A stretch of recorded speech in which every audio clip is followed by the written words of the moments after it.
That's me.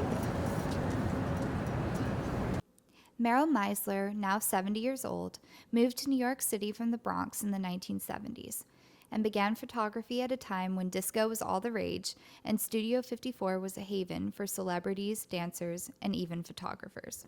Andy Warhol was out. He was out at night a lot. I mean, and I was going to discos because I was a young person going out. I still like going out, but I don't go out as often or out late at night. And he was there, and so I just really went up to him and I said, "Hello, Andy, may I take your picture?" And he said, yes.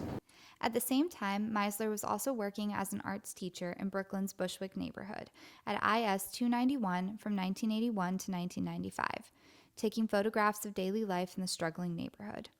Her photography now hangs here on the schoolyard fence, a tribute to her success as a photographer and the legacy of the neighborhood she documented. 40 years is a generation, basically, and what Meryl has done is capture the generation of students who lived in this community, whose families have been foundational members of the community, and that legacy is theirs, right? It's just located at our school, but that's how I feel about it. It is a manifestation of the individuals who have been a part of this community, and it honors them.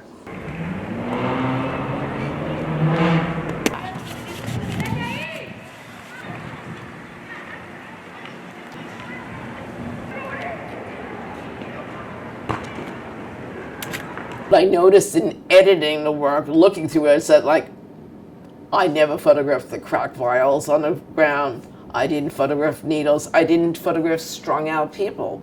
I didn't even barely photographed the murals because they could have been about a kid that I know who died or a friend of a friend.